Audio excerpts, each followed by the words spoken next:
I'll give a little background about myself for my story. I'm a young gay male living in a medium-sized city.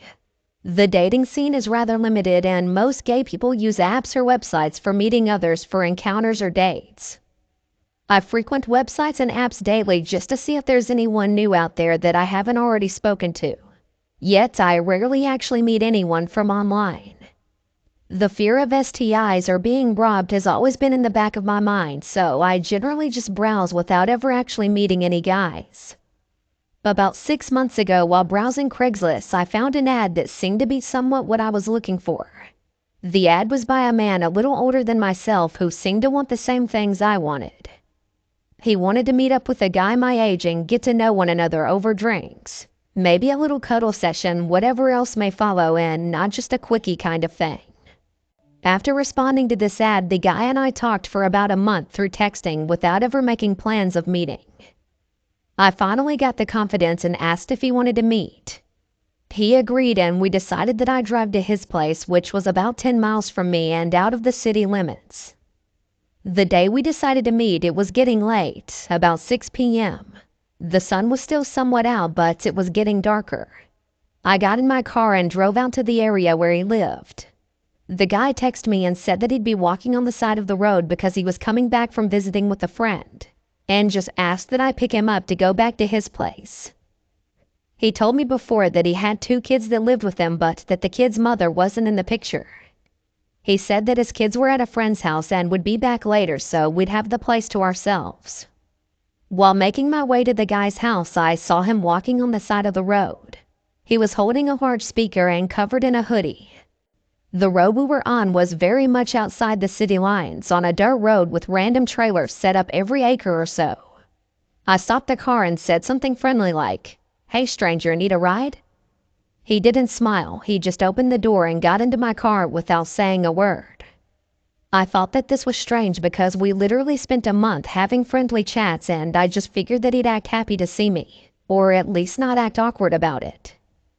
After picking him up and making my way to his house, he then tells me to turn around and go back to the main road. He wanted to get a blunt and some alcohol so that we could chill together. So, not thinking anything strange at this point, I agree and head back the other way. While on this long dirt road with no streetlights, he mentions that his power is out at his house and asks if that's okay with me. I was slightly thrown off by this, but I said, sure, as long as you have candles or some light source. He didn't say anything, just kept looking straight ahead like I never said anything. I then thought, what about your kids? How are children living in the house with no power? So I asked him. This is where things started to get very strange. He replied, "Oh, they're staying with my mom for a while. But he just told me a few days ago that his kids live with him with no mother." Questions ran through my mind, but I didn't feel like I was in trouble quite yet. We arrived at the store and he got out with his face and head covered like he was hiding from somebody. This seemed strange. Then he got back in the car after making his purchase. While traveling back to his place, which was about a 15-minute drive, he then told me, "I had to sling crack to get money for this so we could hang out tonight." I was very surprised and shocked when he randomly told me this. The situation was getting sketchy, so I asked if he had condoms just in case we did decide to need them. He said no, so I dropped him off at another store nearby before starting our journey down the long dirt road. After inconsistent and strange behaviors coming from the guy, I was just really wanting to get out of the situation as fast as I could at this point. I dropped him off at a local grocery store to pick up condoms, thinking this could be my out. I could just drive away and block his number and be done with this whole situation. After he walked into the store, I was trying to figure out what to do at this point. I wanted to just drive away, but I didn't want to just leave somebody stranded. I finally got the nerve to leave, but his huge speaker was sitting in my floorboard. I wanted nothing connecting me with this person and feared that he might possibly say I stole the speaker. So I got out of my car, ran to the passenger side, opened the door, started dragging the speaker from my car and heard, "What are you doing?" It was him. He was right behind me. Fear ran through my body like I had been caught stealing something or lying about a bad grade to my parents. I told him, "Oh, I was just going to move this to the back seat so you'd have more room in the car." Quick save. And he seemed to have bought my horrible explanation. But now he's here in my car and my only out is gone. After driving about 15 minutes down the dirt road, I noticed that there's no longer any trailers. The road is pitch black, only lit up by my headlights. I then ask him if his place is coming up because the navigation said it should be right here. He tells me, "Oh, the address that I gave you is an old business. My address doesn't show up on Google Maps for some reason." Red alert. I start panicking, just knowing that I was about to be robbed or killed in a few moments. I slowed the car down and just thought of anything that could get me out at this point. I told him that my best friend was waiting for me to get back to have drinks with her. I said that I didn't realize we'd be driving this much and that it'd take this long. I'm not sure if he bought this excuse or not, but I told him that I texted my friend the address he gave me so she'd know how long I would be out and when to expect me back for our planned night out. He seemed to trust my explanation but was very irritated. He said to me, "Well, can't we just have a little car fun real quick right here? Nobody lives out here, so nobody will even see us." I said, "No, I'm sorry. My friend is going to be pissed and she's already called me when you were in the store. I told her that I'd only be gone for about 30 minutes and be back in time for drinks." I was ready to abandon my car at this point if he pulled out a knife or anything other than a gun. But luckily he just kind of huffed, got out of my car, slammed the door, and started to put his head in the window to tell me something. I quickly hit the gas and turned the wheel, leaving nothing but a smoke cloud behind me. I couldn't see him in the rearview mirror due to the darkness of the night, but I imagine he might have been flipping me off or coughing from the dust made by my tires. After pulling myself together and realizing that I might have been the next Oprah story, I called my friend, my mom, my sister, everyone that I loved, and told them a slimmed version of the story that took place that night. I teared up a little, thinking that I could have almost died, but overcame that pretty quickly. When I got home that night, I decided to pull up the address he gave me. I noticed that about 2 miles down there was one house sitting alone with no neighbors. The road was a dead end. I then used Google Street View and saw that the house was completely abandoned with no doors and dirty walls. I Googled the actual address of the house and found that it was posted for sale about 5 years ago and was still on the market. I'm guessing nobody wants to purchase a possible crack house. My friends told me later that they imagined that he wanted to get me to the house and do whatever he wanted. Since there is no traffic that far down the road, I'm sure it would take quite a while to find a body that went missing. After all of this, I have vowed to never meet anyone from Craigslist ever again, unless it's in a police parking lot. I did vow to just never leave my house, but school and work have made that impossible.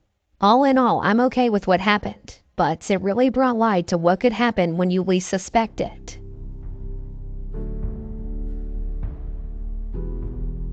Three years ago, my girlfriend and I decided to hike up near her parents' place in Oregon when we went to visit them for a week. We decided to bring camping gear with us and stay the night. I had only been camping once before and it was in Boy Scouts, so it had been a long time. My girlfriend grew up camping and knows her way around that area very well. So myself, her, and her parents' dog Bear, a huge Newfoundland/Lab mix, head up the trail. We saw a few people out, mostly day hikers. People love Bear and stop to pet him. So at little after 6, we make camp, set our tent up, and pull out our grub. We had decided to buy big sub sandwiches stuffed for s'mores, chips, and a few tall boys of beer. I fired up a joint and she pulled out her guitar after we finished eating. It was a great relaxing night and we started winding down, getting ready to head to bed. She was in the tent getting dressed for bed while I finished the joint and made sure the fire was out. Suddenly Bear growls this low, menacing growl I've never heard from him before. I pet him and look around and figure it's an animal or something. We get to sleep and around 1 I wake up to my girlfriend shaking me. She looks terrified. I hear Bear growling beside us and she holds her finger up, talking low. She tells me that she woke up to voices. I listen and hear what sounds like 2 men talking. Then we hear something absolutely terrifying. One of them says to his friend, "I'll take the girl, you get rid of the guy." I knew we were screwed. We had no weapons of any sort. My girlfriend unzips the tent and Bear rockets out. I've never seen him move that fast in my life. I hear one of the guys yell, "Oh shit!" And I hear Bear snarling and growling and I hear them running. My girlfriend takes the satellite phone her dad insisted she carry and calls her dad. He calls law enforcement and we stay in the tent as instructed. Bear comes back out of breath, no sign of the guys, and we wait for the ranger. When they show up, they find no sign of the guys save for truck tire tracks and some cigarette butts. They gave us a ride back down to our car, and later that day, Bear got a steak and plenty of love. Thank God for loyal dogs.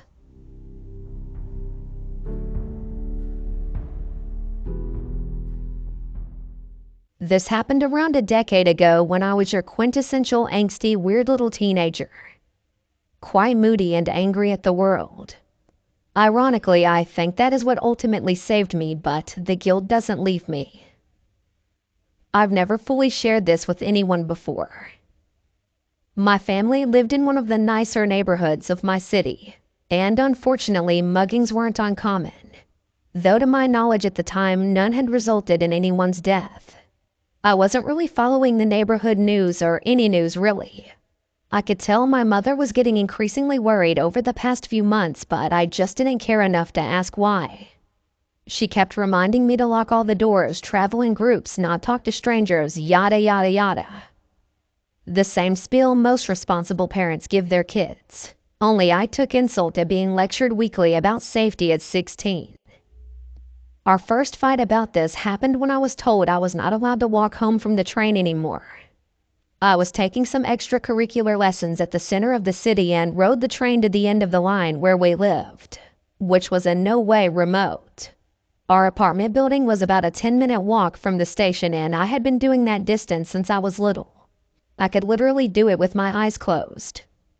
I usually walked around with my headphones on and my old and much beloved CD player in my bag, listening to something loud and grungy, feeling completely safe in my little bubble of melodious solitude. Lots of yelling and screaming, lots of "you still treat me like a child, you don't trust me, you're suffocating me" drama. You get the idea. Eventually we came to a compromise. As long as there was still light out, I could walk home. Otherwise, I'd give her a call and she would come pick me up. I was fine with that, at least for the time being. On that particular night, however, I was really, really angry. Don't ask me what about, I honestly don't remember the reason. I just remember the wrath. I wanted to scream bloody murder, and the feeling got even more exacerbated when I realized I had to call Mommy to come pick me up. Nope, no way I was doing that. Didn't matter that it was raining. I wasn't a baby or made of sugar. I got out of the train, ignored the heavy rain, and marched straight home. On the outside, I must have looked like a normal 16-year-old listening to some music while hurrying home. But on the inside, I was preparing to crush my enemies, see them kneeling before me, and hear the lamentation of their women. The way from the station to my home is pretty well lit, except from one turn. Back then, there were unkempt hedges on both sides of the corner, one in front of the abandoned lot, and no streetlights at all for about 100 feet. I approached the turn completely oblivious of my surroundings, internally planning my revenge against a yet unidentified foe, when someone jumped out beside me from the bushes wielding a large kitchen knife. Most of what follows I remember in a blur. I don't remember what he looked like. It was dark and he was wearing a hood. I remember he smelled strongly of alcohol, but I honestly don't recall him saying anything. He probably didn't have enough time anyway, because when he jumped out of the shadows, I was so startled I dropped my Discman. And that was that. I saw red and completely lost it on the guy. All of the day's frustration poured out of me like a dam breaking, and I unleashed a torrent of swear words at him, most of which I made up on the spot. I completely ignored the knife, shoved him back hard, and kept screaming, over and over, and bent over to pick up my shattered CD player. I don't know what he did, and to this day I don't know why he didn't attack me when I was crouched down. But when I gathered all the pieces when I stood up, he was nowhere to be seen. Holding the pieces of my broken CD player and CD, I continued to march home, muttering a variation of, "Great, just great, that's just perfect. What else is going to happen today to make this day even shittier?" And occasionally turning around to yell another, "Fuck you, man," at the general direction of the guy. When I got home, I got straight into a fight with the furious mother for not calling her, and made sure not to mention what happened out of fear that it would give credence to her side. The gravity of it all hit me in the shower after the adrenaline had subsided. And yet, I think I still cried more for my broken CD player than for realizing the danger I had put myself through, and what I had just survived. It all came crashing down on me 2 days later, when one of my neighbors was found stabbed in the eye behind the hedge where I was attacked. I didn't know her that well. We went to Sunday school together, but my family and hers were neighbors for years. I overheard my mother talking on the phone about the serial killer that was making his rounds around the most affluent parts of the city, and how this was the latest in a series of muggings and stabbings in the area.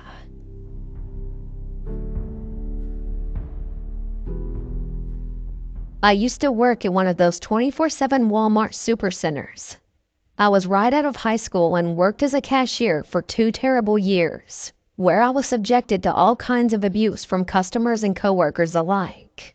I mean, I was screamed at, slammed into a register face first, groped, and even farted on once because this old lady was mad that oranges were priced each and not by the pound. I'm not kidding. However, the time that sticks out in my head the most is the time a customer tried to follow me home. I had just started my shift, and the second I got on the register, I had a line of about 10 people long. For some reason, the Walmart I worked at never had enough registers open, so people were usually really mad and impatient by the time they got to me. I'd get right to work and keep a smile plastered to my face while making the minimal mandatory small talk.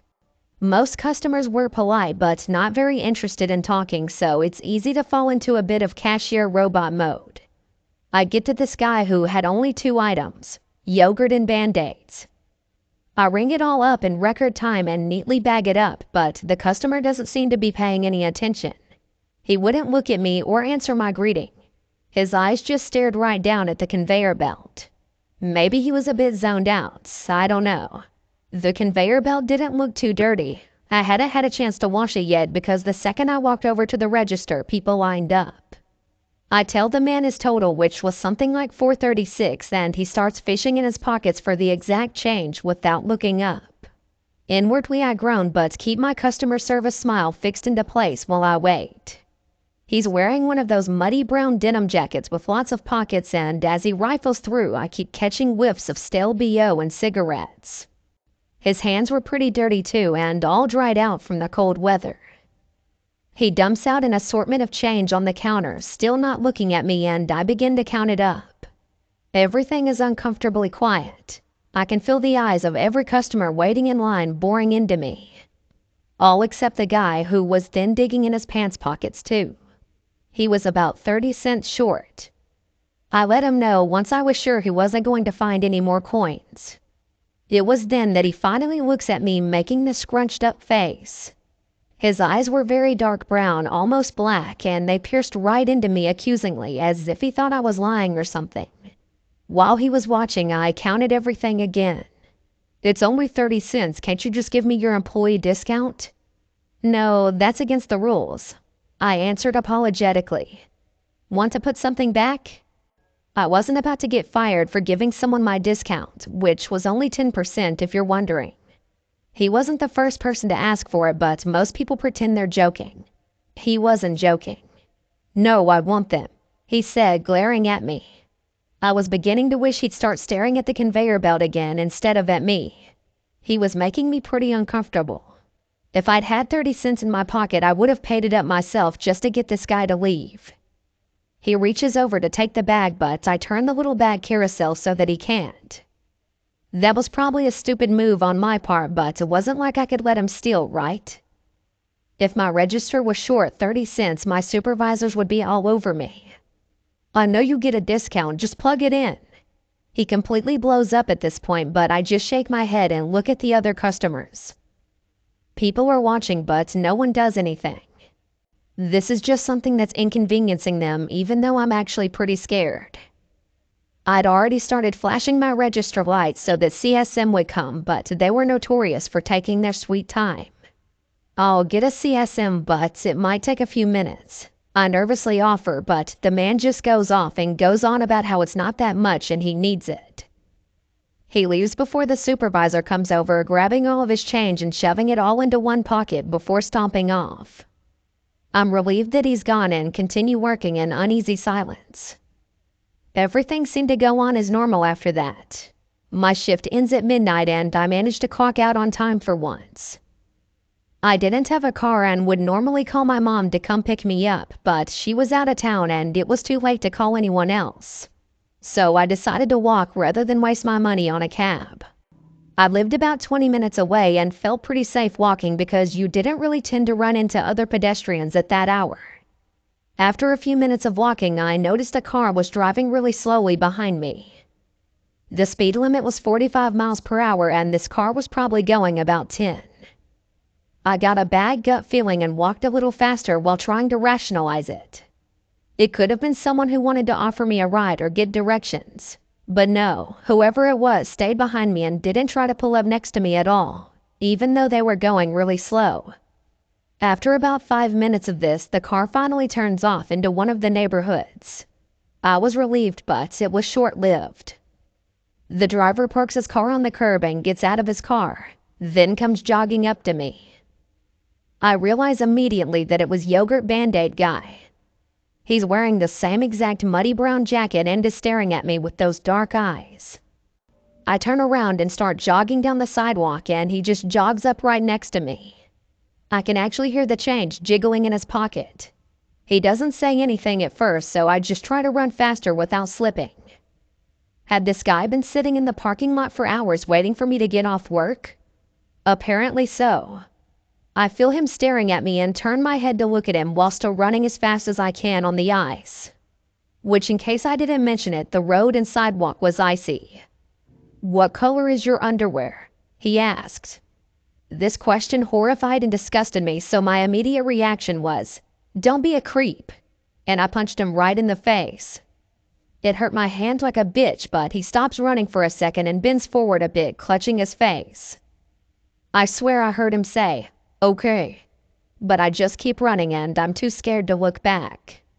I'm not sure if he continued to follow me after that happened, but I didn't run straight home because I was scared of him figuring out where I lived.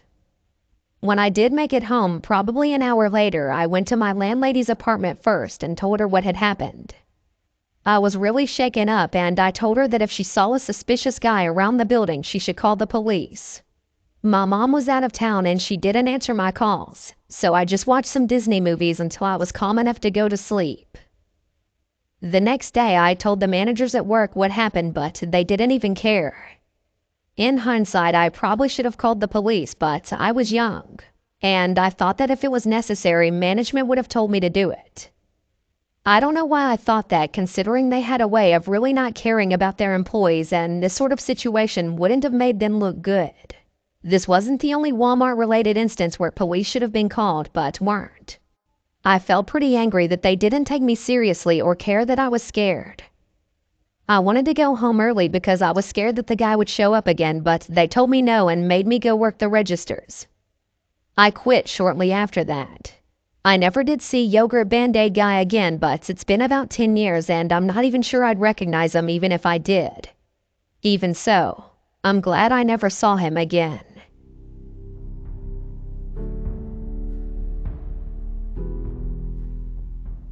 Many people, when speaking of our society today, say that children are less safe than they've ever been before. Personally, I believe that. No matter what year it is, we're always going to have horrible people running around on the streets. I think evil is just part of human nature.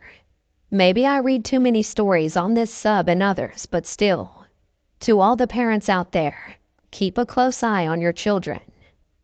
All of that aside, this particular encounter happened about 20 years ago when I was 3. My brother was a newborn at the time, and for financial reasons, my mom, stepdad, my brother, and I lived with my mother's parents. It was never a bad situation, but I think my mom grew frazzled quite easily trying to raise 2 children and also save up enough money for a house of her own. That's why we spent most of our time at lakes and parks. Any sort of free activity that would wear us out, I believe. Back then, my grandmother was in pretty good health, and I remember she drove my mom, my new brother, and me to a small lake in Denver for a fun weekend trip. But I was already dressed up in a pink bathing suit and was chatting animatedly about going swimming to my childhood teddy bear. That is, until my brother started to fuss and I plugged my ears to drown out the noise. When we arrived at the lake, my grandma and mom were visibly exhausted from the crying, and they quickly let me out of my car seat.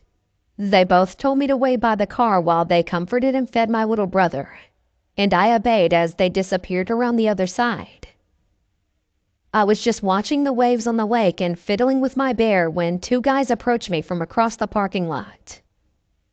Again, I don't know why I remember this so well, but the men were fairly young, maybe early 20s, and were dressed in baggy jeans and hoodies. I think they were both Caucasian as well, if that matters at all. I got an immediate stranger danger vibe from them, and I remember pressing myself up against my grandma's car, as though that would provide me protection. I was a pretty cautious child anyways, but the instant terror I felt when these guys approached me caught me off guard. "Hey, little girl," one of the guys said, leaning down so he was in my face. "Do you want $1?" I didn't say anything and my limbs froze. I couldn't move, even when the other man pulled out a $1 bill. The first man spoke again. "It's okay. If you get into our car, we'll give you $1. He started grabbing at my arm, and I remembered that I started to cry. However, I was so scared that I couldn't move or make a sound, so my tears were silent. "Don't cry, little girl, we'll give you $1," the man said, and he started to pull on my arm, dragging me towards a dirty white van that scared me even more. The other man started to tell me that they were going to make me rich. I was going to earn more money than any other little girl would ever have, and then I could buy any toy I wanted if I just went into the van. When we were about halfway to said van, I dropped my teddy bear, and that's when I let out an audible scream. The men didn't seem too concerned until my grandma came out from behind her car and charged the men. She was holding a baby bottle from feeding my brother, and she used that to begin beating the men. After a few choice words that I have never heard her use before or since, the man let go of me, and with dejected faces, they ran into the van and spat off. After that, my grandma gave me my teddy bear back and carried me to my mom, where they calmed me down and called the police. After talking to me and wondering out loud about how my grandma, a 70-year-old very, very tiny woman, beat up two young males, my mom and grandma decided it was best to just go home and try the lake another day. I don't know if the men were ever caught, but I sincerely hope so. Something tells me that whatever they wanted with a cute blonde 3-year-old little girl was not good. My grandma doesn't remember this story, and she has dementia now, but she will forever remain a hero of mine. But my mom and I like to tell it to her, and we always remind her that she is the bravest, kindest woman we know. Again, this was 20 years ago, but I would really implore any parents out there to make sure that their kids are safe. There's some sick people out there, and that fact is not going to change, even with time. This wasn't the first time I was almost kidnapped, but it was definitely the most scared I've ever been. So, to the two guys who tried to kidnap me at the lake, I'm really glad you didn't succeed.